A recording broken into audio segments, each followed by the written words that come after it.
នាយករដ្ឋមន្ត្រីកម្ពុជាបានមានប្រសាសន៍ថ្លែងបញ្ជាក់ថាផ្ទៃដីចំនួន 181,436 គីឡូម៉ែត្រការ៉េជាទិន្នន័យថ្មី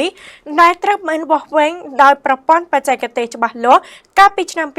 2012 ហើយមិនទាន់រាប់បញ្ចូលផ្ទៃកោះនៅឡើយទេសម្ដេចមហាបវរធិបតីហ៊ុនម៉ាណែតនាយករដ្ឋមន្ត្រីនៃកម្ពុជាបានថ្លែងឲ្យដឹងថាផ្ទៃដី 181,436 គីឡូម៉ែត្រការ៉េជាទិន្នន័យថ្មីដែលវាស់វែងដោយប្រព័ន្ធបច្ចេកវិទ្យាច្បាស់លាស់កាលពីឆ្នាំ 2012 ហើយមិនទាន់រាប់បញ្ចូលផ្ទៃកោះនៅឡើយនោះទេការលើកឡើងរបស់សម្ដេចមហាបវរធិបតីហ៊ុនម៉ាណែតធ្វើឡើងក្នុងឱកាសសម្ដេចអញ្ជើញសំណេះសំណាលនិងពិសាអាហារសាមគ្គីជាមួយអ្នកសារព័ត៌មានលើកទី 7 នៅជ្រោយចង្វានារសៀលថ្ងៃទី 3 ខែឧសភាឆ្នាំ 2025 សម្ដេចមហាបវរធិបតីហ៊ុនម៉ាណែតបានថ្លែងឲ្យដឹងថាម្សិលមួយថ្ងៃមួយខ្ញុំនិយាយអំពីរឿងផ្ទៃកលាដីរបស់កម្ពុជាផ្ទៃកលាដីរបស់កម្ពុជាដែលយើងតែងតែទន្ទិញចាំមាត់ដែលខ្ញុំរៀនតាំងពីទូចមក 181,035 គីឡូម៉ែត្រការ៉េឥឡូវបងប្អូនណាខ្លះចាំមិនហ្នឹងលើកដៃមើល 131,035 គីឡូម៉ែត្រការ៉េឥឡូវបងប្អូនណាខ្លះមានធ្លាប់សួរថាតើគេកាល់កាឡេមិនអាហ្នឹងកាល់កាឡេត្រូវអត់មានធ្លាប់សួរអត់ទេព្រោះយើងគិតថាអានឹងគឺជាអ្វីដែលយើងរៀនតាំងពីទូចមកវាត្រូវនេះជាព័ត៌មានផ្លូវការដែលយើងបានហើយខ្ញុំបាននិយាយថាផែនកាឡាដីរបស់យើងដែលវាស់វែងថ្មីនោះ 181,436 គីឡូម៉ែត្រការ៉េមិនទាន់ជាផ្លូវការដែលយើងផ្សព្វផ្សាយទេប៉ុន្តែជាការអញ្ចឹងមានបងប្អូនមួយចំនួនគាត់យកទៅផ្សាយអត់មានចេតនាអាក្រក់ទេប៉ុន្តែអ្វីជាការបញ្យល់ខ្ញុំមើលបងប្អូនចំនួនក៏បញ្យល់ប្រហែលជាអត់គ្រប់ជ្រុងជ្រោយសំណួរមានធ្លាប់សួរទេវាស់កាឡាសំបីតវាស់កន្លែងនេះជួនកាលចេញការ៉េអត់ច្បាស់ផងបើយើងវាស់គុណនឹងលើกระดาษត្រង់ចតកោណត្រីកោណអានឹងស្រួលគុណទេតែដល់វាស់ព្រំដីឥឡូវខ្ញុំសួរខាងវាស់វែងដីធ្លីអាចេញអេលម៉ាបនេះហើយនឹងព្រំដីដែលវាស់តាមពីមុនមានលំអៀងអត់គាត់ថាលំអៀងបកគោលអត់ទេព្រំដីនៅដដែលប៉ុន្តែលំអៀងដីខ្លះលំអៀង 2-3 ការ៉េបើដីតូចបើដីនឹង 4-5 ហិកតាចង្ការលំអៀង 200 ការ៉េព្រោះដោយសារបច្ចេកទេសវាស់ដីដដែលអីដដែលពីមុនគេវាស់ដៃគេយកម៉ែត្រទៅវាស់ទាញព្រំ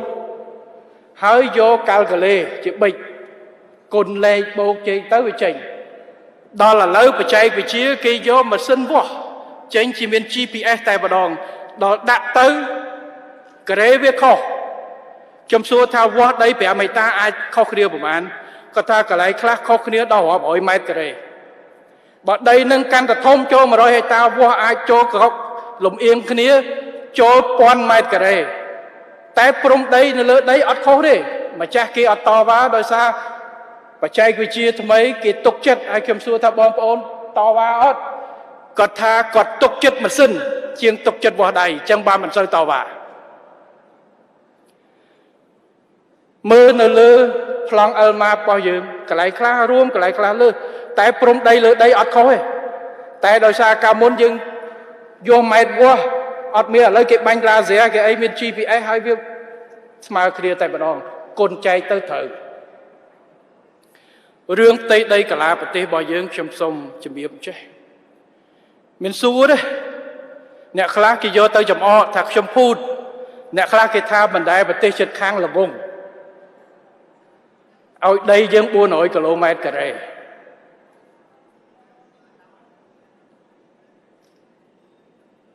ខ្ញុំ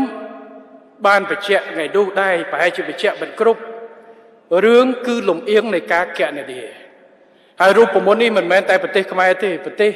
នៅលើពិភពលោកច្រើនដែលដូរ គេហៅដូរទិន្នន័យផ្ទៃដីរបស់ខ្លួនអ្នកខ្លះដូរមានកត្តា3អ្នកខ្លះកតោដោយការប្រែប្រួលស្ថានដីជាក់ស្ដែងដូចសិង្ហបុរីអញ្ចឹងកាលពីឯករាជ្យគាត់ត្រឹមតែ500គីឡូម៉ែត្រការ៉េឥឡូវគាត់យកដីទៅចាក់បន្ថែមក៏ឡើង700គីឡូម៉ែត្រការ៉េកន្លែងខ្លះបញ្ចប់ចរចាព្រំដែនគេមានកន្លែងខ្លះគឺដូរតួលេខលើដែលគេតម្កល់ជាផ្លូវការនោះដោយសារប្រព័ន្ធនៃការគណនាអត់មានដូរអីលើដីទេប៉ុន្តែប្រព័ន្ធនៃការគណនានៅកម្ពុជារបស់យើង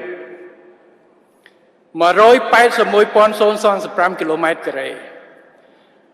តើទិន្នន័យនេះបានតាំងពីពេលណាហើយបានយ៉ាងម៉េចខ្ញុំឆែកជាមួយនឹងគណៈលេខាធិការឋានកិច្ចការព្រំដែនអ្នកបច្ចេកទេសគឺជាង100ឆ្នាំមុនបារាំងយកតួលេខនេះដែលក្រោយពីកំណត់ព្រំដែនជាមួយប្រទេសជិតខាង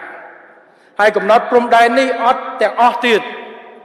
ព្រំដែនយើងបន្សល់ទុកនោះយើងមានមកគោល124ជាមួយនឹងអាណាមហើយមួយចំនួនគេថាជាមួយកូសាំងស៊ីន124បកគោលហើយពីចន្លោះពីកញ្ចេះឡើងទៅមួយអាណាមអត់មានបកគោលទេជាមួយឡាវព្រំដែនយើងប្រមាណ100គីឡូមានបកគោលធំតែមួយគត់ហើយជាមួយថៃយើងមាន74បកគោលអញ្ចឹងគឺការកំណត់នេះគឺក្រោយពីយើងបោះអានឹងបឋមបារាំងគាត់ធ្វើម៉េចគាត់វាស់ចេញជំនាន់នោះអត់មាន GPS អត់មានអីដូចយើងទេក្រុមភូមិសាស្ត្ររបស់គាត់ជិះថ្មីផងជិះសេះផងហើយអស់ខ្សែពួរវាស់អស់ម៉ែត្រវាស់អញ្ចឹងគាត់យកអាវាស់ព្រំបន្ទល់វាស់ផ្ទៃកាឡារបស់ភូមិនីមួយឃុំមួយបូកចូលគ្នាហើយយើងដឹងហើយបងប្អូនវាស់គ្រាន់តែដីយើងអត់ស្មើការ៉េអត់ស្មើអីហ្នឹងពិបាកវាស់លំអៀងគ្នាតម្រាំតែនេះទៀតអញ្ចឹងអាហ្នឹងនៅក្នុងកន្លែងភូមិដល់នៅក្នុងមួយកន្លែងច្រើនអត់មានមនុស្សនៅគាត់សន្និដ្ឋានយកតែម្ដងផ្អែកទៅលើការគិតគូសវាលើกระดาษហើយកាល់កូលេចេញ181,035គីឡូម៉ែត្រការ៉េអញ្ចឹងបងប្អូនអ្នកសារព័ត៌មានឆ្ងល់ថាចុះអា181,436គីឡូម៉ែត្រការ៉េនឹងបានមកពីណាគឺនៅឆ្នាំ2012ក្រមបច្ចេកទេសរបស់អតីតអាជ្ញាធរជាតិរបស់យើងបានយកកម្មវិធីរបស់អាមេរិកមួយក្រុមហ៊ុនរបស់អាមេរិកមួយកម្មវិធីរបស់គាត់នឹងគឺហៅ ArcGIS អាហ្នឹងគឺយកមកវាស់ចុចព្រំបន្ទល់កម្ពុជាវៀតណាមដែលយើងប្រើទិន្នន័យខ្សែព្រំដែនដែលឯកភាពគ្នាអាកន្លែងដែលឯកភាពគ្នាទី2ខ្សែព្រំដែនកម្ពុជាឡាវហើយដែលបានឯកភាពគ្នានោះអានឹងអត់ទាន់រាប់អាកន្លែងដែលយើងមិនទាន់ចរចាឯកភាពគ្នាទេហើយប្រើប្រាស់ទិន្នន័យ1លើ 10,000 ហើយកម្ពុជាថៃយើងប្រើទិន្នន័យ1លើ 20,000 អញ្ចឹងប្រើតាមបច្ចេកវិទ្យា GPS ទាំងអស់អញ្ចឹងកាល់កូលេមកដល់នេះឃើញ181,436គីឡូម៉ែត្រការ៉េនេះគឺជាលំអៀងអញ្ចឹងសំណួរសួរវិញថាតើបារាំងជិះថ្មីវាស់សុក្រិតជាងយើងវាស់ដោយប្រើ GPS ឬទេអានឹងសំណួរទុកឲ្យបច្ចេកទេសឆ្លើយចោះតែនេះគឺជាការពិតមិនមែនយើងទៅយកបោះពីណា400គីឡូម៉ែត្រការ៉េទៅគឺកើតឡើងពីការលំអៀងនិងការកំណត់ព្រំដែនថ្មីអញ្ចឹងសូមជូនព័ត៌មានទៅបងប្អូនខ្លះដែលឆ្ងល់ហើយបងខ្លះយកទៅត្រូលថានាយករដ្ឋមន្ត្រីទៅជប់400គីឡូម៉ែត្រការ៉េមកទៅហៅមើលសិនហើយសម្រាប់បងប្អូនអ្នកសារព័ត៌មានដែលផ្សាយកន្លងទៅអាចសូមឲ្យយល់បាននេះគឺជាការផ្នែកមួយនៃការផ្សាយព័ត៌មានសុក្រិតព័ត៌មានដែលផ្អែកទៅលើមូលដ្ឋានគ្រប់ជ្រុងជ្រោយនិងបច្ចេកទេសបើសិនជាខ្វះព័ត៌មានយើងអាចជជែកគ្នាបានហើយសូមបញ្ជាក់ថាមូលហេតុដែលយើងមិនទាន់ប្រកាសតួលេខថ្មីនេះហើយអាប់ដេតជាផ្លូវការប្រទេសខ្លះគេអាប់ដេតជាផ្លូវការជាសិទ្ធិរបស់គេមានតឡៃកច្បាស់លាស់អត់មាននៅនឹងស្កល់ហើយគ្មានច្បាប់អន្តរជាតិណាមិនឲ្យប្រទេសមួយអាប់ដេតធ្វើបច្ចុប្បន្នភាពនៃផ្ទៃដីរបស់គេនោះទេលើកកុំឲ្យតែវាប៉ះពាល់នៃប្រទេសជិតខាងឬមួយអីនៅក្នុងដែនអធិបតេយ្យភាពរបស់គេ ប្រទេសខ្លះគឺដូចយើងអញ្ចឹងនៅហ្វាំងឡង់នៅអីគឺថាដីអត់ប្រែប្រួលចំណុចលើដីនៅទាំងអស់តែគ្រាន់តែពេលគេយកបច្ចេកវិទ្យា GPS ទៅវាស់វាប្រែប្រួលហើយគេយកអាថ្មីនេះទៅមើលมันខុសពីនៅលើ L map នៅលើគេថាប្លង់ដីរបស់បងប្អូនទេអ្នកខ្លះស្អីមិនខ្ញុំពីមុនប្លង់ទុនប៉ុណ្ណេះឥឡូវប៉ុណ្ណេះនៅលើដីវាអត់ប្រែសោះម៉ាស៊ីនលួចទេគឺដោយសារសុក្រិតភាពនៃការគិតគូរបែបនេះកន្លែងខ្លះកើនកន្លែងខ្លះប្រែប្រួលអញ្ចឹងកិច្ចការងារនេះខ្ញុំសូមបញ្ជាក់យកចំណុចនេះរឿងនេះវាពាក់ព័ន្ធរឿងទឹកដីតាក់ទងទៅនឹងរឿងជាតិរបស់យើងហើយអ្នកសារព័ត៌មានសូមឲ្យក្តាប់ឲ្យបានហើយបងប្អូនដែលអាចយល់អាចដឹងតែយើងសប្បាយចិត្តតាម 186,436 ឥឡូវរីកច្រើនជាងមុនសួរថាតើមានមូលហេតុអីមូលដ្ឋានអីបានយើងត្រូវសប្បាយចិត្តឬអត់តើអានេះពិតឬមិនពិតឬមួយគ្រាន់តែនិយាយឲ្យសប្បាយចិត្តនេះហើយខ្ញុំសូមបញ្ជាក់ជូនបងប្អូនអ្នកសារព័ត៌មានទាំងអស់ហើយបងប្អូនយកទៅផ្សាយអ្នកអីដែលមាននេះហើយជាមូលដ្ឋានគឺកត្តាបច្ចេកទេសហើយមិនមែនខ្ញុំអ្នកនិយាយទេគឺការងារក្រុមបច្ចេកទេសរបស់យើងในព្រំដែនដែលទទួលខុសត្រូវលើការកំណត់ព្រំដែនហើយប្រើបច្ចេកវិទ្យាកម្រិតអន្តរជាតិគឺផែនទីស្តង់ដារអន្តរជាតិដែលយើងមានចឹងសូមបញ្ជាក់បាទមិនមែនទៅលួចដីពីណាបាន400គីឡូម៉ែត្រការ៉េទេបាទហើយក៏មិនបានទៅភូតបង្កើតបញ្ហានេះដែរខ្ញុំមិនថាបងប្អូនយកទៅត្រូលយកទៅអីចម្ងល់អីក៏សួរទៅចោះប៉ុន្តែនេះហើយជាឧទាហរណ៍ដែលថាអ្នកសារព័ត៌មានត្រូវស្វែងយល់ឲ្យបានគ្រប់ជាពិសេសរឿងដែលបច្ចេកទេសបើមិនស្រួលទេយើងស្ដាប់ជ្រុងអត់បានយើងអត់យល់បានយើងផ្សាយទាំងមិនច្បាស់លាស់ហើយយើងយកអត្ថាធិប្បាយទាំងមិនច្បាស់លាស់ដែលធ្វើឲ្យអ្នកស្ដាប់ព័ត៌មានរបស់យើងកាន់តែគេហៅក្អែក1ក្អែក10នេះគឺជាគ្រោះថ្នាក់អ្នកអត្ថាធិប្បាយនយោបាយអាហ្នឹងរឿងរបស់គេធ្វើអីទៅចោះប៉ុន្តែអ្នកដែលសារព័ត៌មានអាជីពជាអង្គភាពវិជ្ជាជីវៈដែលដាក់ចិត្តដាក់កាយដើម្បីផ្សាយនៅសុក្រិតភាពនៃព័ត៌មានដើម្បីធានានៅតម្លៃព័ត៌មានខ្ញុំសូមឲ្យស្វែងយល់ស្រាវជ្រាវឲ្យបានច្បាស់លាស់ថាតើអ្វីដែលពិតប្រាកដអ្វីដែលមានហេតុផលច្បាស់លាស់ហើយបើយើងមិនមានគ្រប់ជ្រុងជ្រោយស្រាវជ្រាវបន្ថែមហើយព័ត៌មានយើងដាក់ទៅមិនគ្រប់ជ្រុងជ្រោយក្រោយមកយើងមានហេតុផលស្រាវជ្រាវច្បាស់លាស់សូមឲ្យកែសម្រួលព័ត៌មាននេះហើយគឺជាការចូលរួមនៅក្នុងថែរក្សានិងធានាសុក្រិតភាពនៃព័ត៌មាននិងតម្លៃនៃអ្នកសារព័ត៌មាននិងប្រព័ន្ធព័ត៌មានកម្ពុជាខ្ញុំសូមបញ្ជាក់ហើយរាជរដ្ឋាភិបាលក៏នឹងខិតខំដើម្បីពន្យល់អ្វីដែលខ្ញុំក្នុងនាមជានាយករដ្ឋមន្ត្រីនិយាយមិនមែនចេះតែនិយាយអត់មានមូលដ្ឋានទៅប្រកែកទៅទេកិច្ចការទាំងអស់ជាពិសេសរឿងទឹកដីយើងធានាច្បាស់លាស់បើសិនជាយើងហ៊ាននិយាយថាផ្ទៃដីនេះកើននៅពេលដែលផ្ទៃដីនេះមិនកើនតើថ្ងៃក្រោយយើងទៅស្រកឲ្យដីណាសងប្រជាពលរដ្ឋបើមិននិយាយមិនអជាងចងជើងខ្លួនឯងប៉ុន្តែនិយាយដោយភាពជឿជាក់ដោយសារបច្ចេកទេសហើយខ្ញុំសូមបញ្ជាក់ថា 181,436 គីឡូម៉ែត្រនេះគឺមិនទាន់បូកបញ្ចូលផ្ទៃដីកោះយើងទេ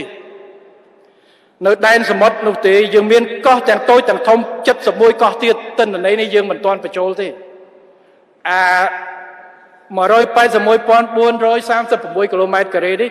គ្រាន់តែជាផ្ទៃដីដែលយើងកំណត់ឡើងវិញកន្លែងដែលបានឯកភាពគ្នានៅលើដីហើយយើងយកប្រព័ន្ធបច្ចេកវិទ្យាយកទៅវាស់កាល់កូលេតែប៉ុណ្ណោះអញ្ចឹងបើបូកថែមផ្ទៃកោះ71របស់យើងទៀតហើយសមុទ្ររបស់យើងដូចសមុទ្រជាមួយថៃឯងយើងមិនទាន់បានចរចាគ្នាឯកភាពគ្នាទេយើងនៅទៀមទាការចរចាជាមួយគ្នាអញ្ចឹងបើបូកទាំងកន្លែងនោះទៀតគឺច្រើនជាង 181,436 គីឡូម៉ែត្រការ៉េហើយមិនមែនខ្ញុំនិយាយចេះតែប្រឌិតទេគឺមានតល័យកពីសេនាធិការជំនាញរបស់រាជរដ្ឋាភិបាលគឺរដ្ឋលេខាធិការដ្ឋានគណៈកម្មការព្រំដែនរបស់យើងដែលមានអ្នកជំនាញបច្ចេកទេសធ្វើការនៅទីនោះហើយកំណត់យកផែនទីច្បាស់លាស់មិនមែនផែនទី Google អីទេគឺផែនទីដែលយើងឯកភាពគ្នាប្រើជាមួយប្រទេសជិតខាងដែលផ្លូវការហើយនេះហើយដែលខ្ញុំសូមបញ្ជាក់ជំរាបជូនបងប្អូន ជនរួមជាតិក៏ដូចជាបងប្អូនអ្នកសារព័ត៌មានទាំងអស់នេះពួកខ្ញុំឃើញការផ្សាយមានការផុសផុលការចាប់អារម្មណ៍អ្វីក៏ដោយឲ្យទៅពាក់ព័ន្ធជាមួយទឹកដីយើងត្រូវទទួលខុសត្រូវអ្វីដែលយើងត្រូវធានាខុសត្រូវចំពោះមុខប្រជាពលរដ្ឋរួមទាំងទិន្នន័យដែលយើងបញ្ចេញសិតតែមានភាពច្បាស់លាស់ហើយសូមបងប្អូនជឿចោះហើយនេះគឺជាមូលហេតុដែលផ្ទៃកន្លាដែលខ្ញុំនិយាយថ្ងៃមុន 181,436 គីឡូម៉ែត្រការ៉េនេះគឺជាផែនទីទោះបីជាមិនផ្លូវការក៏ដោយប៉ុន្តែការគិតគូរប្រើបច្ចេកទេសនេះហើយដែលយើងបានគូជាពីមុន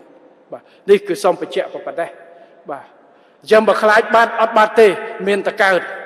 ហើយកើតមិនមែនកើនដល់យើងនិយាយអត់មានតែអីក៏ទេនិយាយដោយភាពច្បាស់លាស់របស់យើងនេះរដ្ឋាភិបាលហើយសូមបងប្អូនរឿងនេះមួយសូមបញ្យល់ឲ្យជូនជ្រាប សម្ដេចមហាបវរធិបតីហ៊ុនម៉ាណែតបានបន្ថែមថាក្នុងនោះឃើញថាមានបងប្អូនមួយចំនួនបានយកទៅផ្សព្វផ្សាយប៉ុន្តែមិនមែនផ្សព្វផ្សាយក្នុងន័យអាក្រក់នោះទេគ្រាន់តែការបញ្យល់មិនគ្រប់ជ្រុងជ្រោយប៉ុណ្ណោះសម្ដេចមហាបវរធិបតីហ៊ុនម៉ាណែតបានបន្តទៀតថាចំពោះផ្ទៃក្រឡាផ្ទៃដី 181,436 គីឡូម៉ែត្រការ៉េនេះយើងបានមកពីណាគឺក្នុងឆ្នាំ 2012 ក្រមបច្ចេកទេសរបស់អតីតអាជ្ញាធរជាតិបានយកកម្មវិធីរបស់សហរដ្ឋអាមេរិកមួយដើម្បីមកវាស់ចុចព្រំប្រទល់កម្ពុជាវៀតណាមដែលយើងប្រើទិន្នន័យខ្សែព្រំដែនដែលឯកភាពគ្នាទី2ខ្សែព្រំដែនកម្ពុជាឡាវដែលបានឯកភាពគ្នាក្នុងនោះមិនរាប់បញ្ចូលចំពោះកន្លែងខ្លះដែលពុំទាន់ឯកភាពគ្នាដោយប្រើប្រាស់ទិន្នន័យ1លើ 10,000 ហើយកម្ពុជាថៃប្រើប្រាស់ទិន្នន័យ1លើ 20,000 ដូច្នេះប្រើតាមបច្ចេកវិទ្យា GPS ទាំងអស់ដូច្នេះពីទន្លេមកដល់នេះឃើញ 181,436 គីឡូម៉ែត្រការ៉េ